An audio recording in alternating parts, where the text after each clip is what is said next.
Tulsiya high school के इस मैदान में हजारों की तादाद में मौजूद ठाकुरगंज विधानसभा के मेरे बुजुर्गों, नौजवान साथियों, मेरी माओ, मेरी बहनों, आज मैं आपसे सऊद आलम साहब के लिए वोट ही नहीं मांगने आया हूं, एक कर्ज उतारने आया हूं। एक ऐसा कर्ज जो हमेशा मेरे सर पर मरहूम मौलाना असरारुल हक साहब की दुआओं का है, एक ऐसा कर्ज जो उनकी मोहब्बतों का है, एक ऐसा कर्ज जो उनकी शफकतों का है। जब जब उनसे मुलाकात होती थी वो मुझसे एक बात कहते थे कि बेटा इमरान, तुमसे मिलता हूं तो मुझे ऐसा लगता है जैसे मेरा एक और बेटा है। बहुत अच्छा, बहुत और आप यकीन करें कि जब यहां सीमांचल में सोशल मीडिया पर उनको ट्रोल किया जाता था, जुम्मा 4 दिन से नए नए सियासतदान बने हुए कुछ लोग जब उनके बारे में बदतमीजी भरी बातें करते थे तो वो शरीफ आदमी थे, आपके सामने अपना दुख जाहिर नहीं कर पाते थे। लेकिन जब वो दिल्ली के गलियारों में बैठते थे और मैं उनसे मिलने जाता था तो वो मुझसे कहते थे कि इमरान, अब सियासत हम जैसे लोगों के लायक नहीं रह गई है। लेकिन मैं उनसे कहता था कि नहीं हजरत, अच्छे लोग हैं दुनिया में, अच्छे लोग हैं। अगर अच्छे लोग ना होते तो सीमांचल में बड़ी बड़ी मुखालफत के बाद भी सीमांचल आपको एक तरफा जिता करके, किशनगंज आपको जिता करके भेजता है। अच्छे लोग हैं दुनिया में। और आज जब मैं मनप्रीत बादल को माइक पर आपके लिए दुआएं करते हुए सुन रहा था तो मेरा यकीन पुख्ता हो रहा था कि हाँ, अच्छे लोग हैं दुनिया में यार, अच्छे लोग हैं दुनिया में।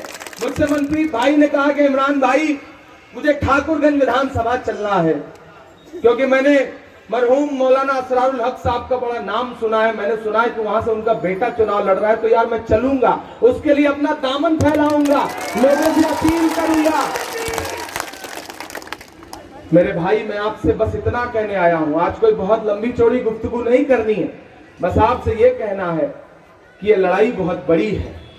यह लड़ाई सिर्फ एक विधायक चुनने की लड़ाई नहीं है, यह लड़ाई हुकूमत चुनने की है।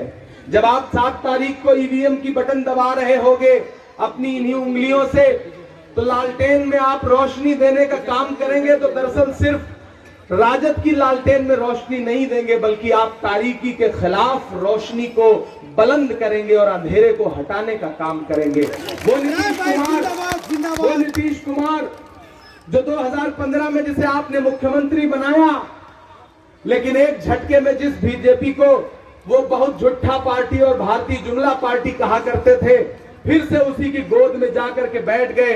जिस नीतीश कुमार को लालू जी ने मौर्या होटल में अपने सीने से लगा के कहा था कि भले ही जदयू की सीटें कम हैं, जाओ नीतीश मुख्यमंत्री बन जाओ, लालू कह रहा है, उसे धोखा देकर के नीतीश गए, भाजपा की गोद में बैठ गए। मेरे बिहार वालों, हर सजा माफ कर देना, लेकिन गद्दारी मत माफ करना। गद्दारी माफ नहीं की जाती। नीतीश कुमार ने तुम्हारे एहसासों के साथ गद्दारी की है। और मुझे हैरत है कि जब 3 तलाक का मसला था, 370 का मसला था, सीए का मसला था, एनआरसी का मसला था, तो नीतीश कुमार बीजेपी के पाले में खड़े थे, बीजेपी के साथ खड़े थे। और मैंने सुना है कि उनका एक कैंडिडेट यहां पर, जिनका नाम क्या नौशाद आलम ऐसे कुछ नाम है ना, अच्छा यही नाम है ना, सोचिए नाम भी नहीं पता है बाहर के लोगों को। ऐसा आदमी आपके बीच में आकर के आपसे अपील भी कर रहा है।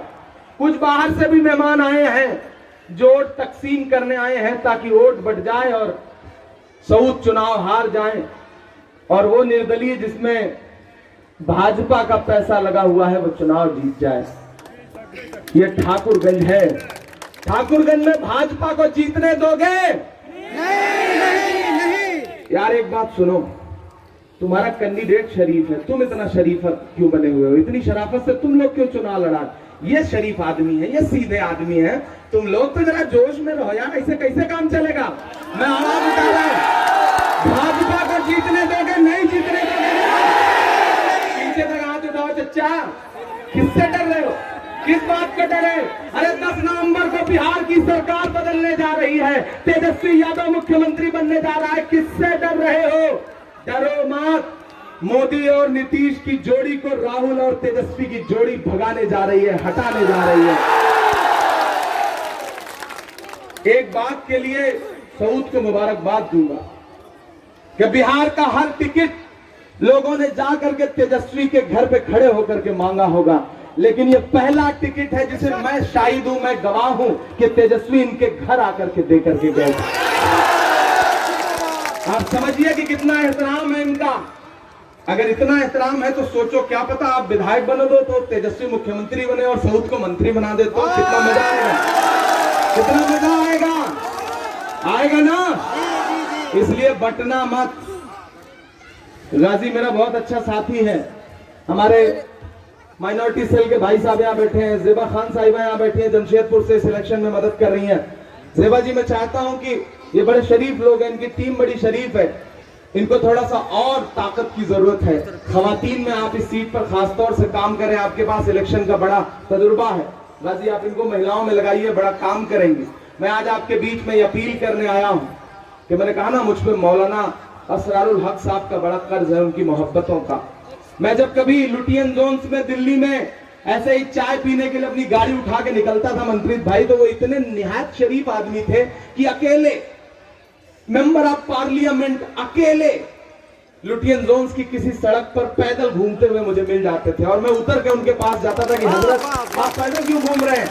तो वो कहते थे बस ऐसे बाहर हवा लेने का मन हो गया। क्या नेक आदमी थे यार वो, क्या नेक आदमी थे। और उनका बेटा तुम्हारे सामने दामन फैला के खड़ा है, इसे मायूस कर दोगे? नहीं करोगे ना? जोर से बताओ, नहीं करोगे ना? और जोर से बताओ, नहीं करोगे ना? तो आज से ये चुनाव सऊद बन के लड़ो। आज से ये चुनाव सऊद जीतेंगे तो सिर्फ सऊद नहीं जीतोगे, तुम जीतोगे, तुम विधायक बनोगे, तुम मंत्री बनोगे। ये लड़ाई मुख्यमंत्री बनाने की है।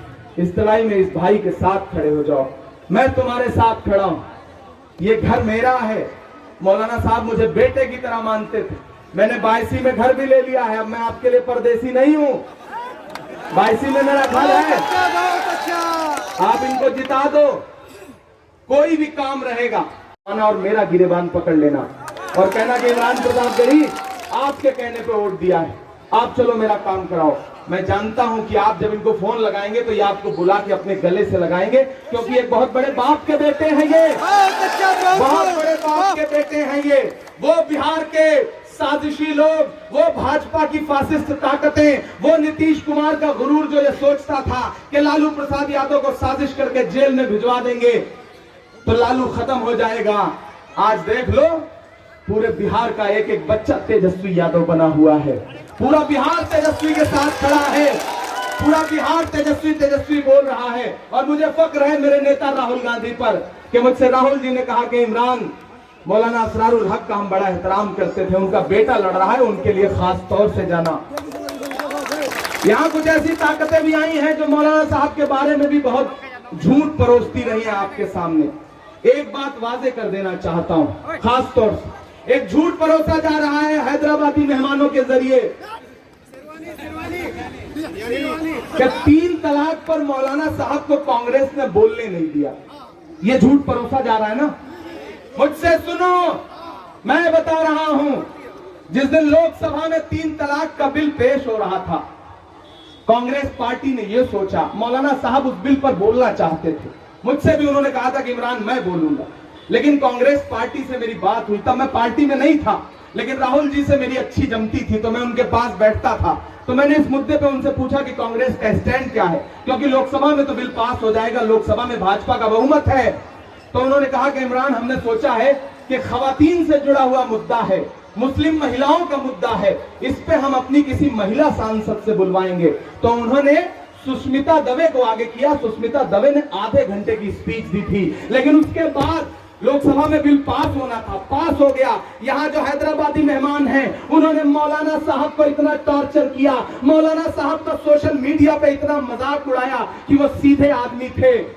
आप लोग सोचते होंगे कि मौलाना असरारुल हक साहब एक दिन ऐसे ही कैसे आंख मूंद गए, दरअसल उनको इन्हीं बेगैरत लोगों ने उनके बारे में अफवाहें फैला करके उनका मजाक उड़ा करके उनको मार दिया। ये अफसोस है मेरा। उनकी मौत का बदला लेना है आपको। वो पहले हमसे पर्दा कर गए, उन्हें और जीना चाहिए था। इस इलाके पर उनके साये की और जरूरत थी। लेकिन मुझे खुशी है कि उनका बेटा अब तैयार है आपकी रहनुमाई के लिए। मेरे भाई जो ये बताते हैं कि कांग्रेस ने एनआरसी में क्या किया, अरे मैं कांग्रेस हूं, मैं इमरान प्रतापगढ़ी हूं, मैं कांग्रेस का एक नेता हूं। मैंने हिंदुस्तान में 63 जगह एनआरसी का आंदोलन किया है, 63 जगह। किशनगंज भी आया था, अमौर भी आया था, अररिया में तेजस्वी यादव के साथ भी था, जिस दिन आपसे मिलकर के आपको ज्वाइन करा के गए थे सऊद भाई। मैं पटना के सब्जी बाग में भी था, मैं शाहीन बाग में भी था, मैं मोती बाग में भी था, मैं शांति बाग में भी था गया में। मैं पूरे हिंदुस्तान में 63 जगहों पर खड़ा था। जो आपसे ये कहें कि कांग्रेस कहां थी एनआरसी के आंदोलन में, तो उनसे कह देना, अरे इमरान प्रतापगढ़ी को एनआरसी का आंदोलन करने की वजह से उत्तर प्रदेश की हुकूमत ने 1 करोड़ 4 लाख रुपए के जुर्माने का नोटिस भेजा था। जाओ, इमरान प्रतापगढ़ी है आंदोलन का चेहरा। और तो और जो यहां आकर के आपसे आंदोलन की बात कर रहे हैं, मैं हैदराबाद भी गया था, कुली कुतुब शाह स्टेडियम में मैंने आंदोलन किया था। तो इन्हीं असदुद्दीन ओवैसी साहब की पुलिस ने, इनके दोस्त केसीआर की पुलिस ने मेरे ऊपर मुकदमा कायम किया। और उसमें जानते हैं जुर्म क्या लिखा गया?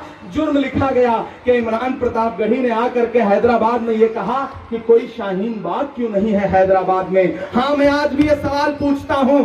आप बहुत सवाल पूछते हैं ना कांग्रेस से, तो मैं आपसे एक सवाल पूछता हूं कि हैदराबाद तो गढ़ है, वहां पे कोई शाहीन बाग क्यों नहीं था? अगर किशनगंज में हमारी बहनें सड़क पे बैठ सकती हैं, अगर शाहीन बाग में हमारी 90 साल की दादी बैठ सकती है सड़क पर, अगर शांति बाग में गया में हमारी बहनें बैठ सकती हैं पूरी पूरी रात, तो मुझे बताओ असदुद्दीन साहब कि हैदराबाद में कोई शाहीन बाग क्यों नहीं था?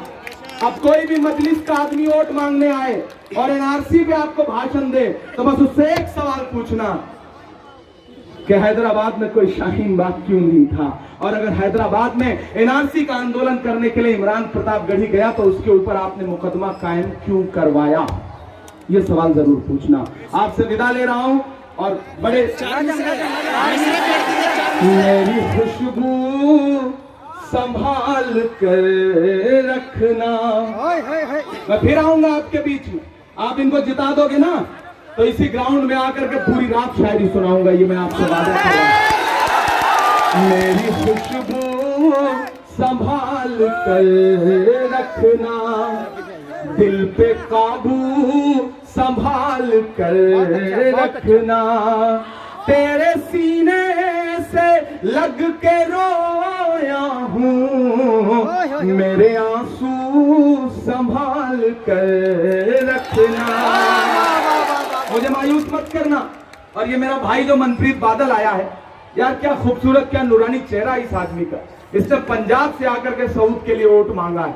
इसको तो बिल्कुल मत मायूस करना यार। सऊद को जिता देना। जिताओगे ना? उठाओ पीछे तक एक घास, यहां से वहां पर उठाओ, जहां खड़े हो वहां पर। अगला विधायक आपका सऊद है और मिनिस्टर भी इंशाल्लाह।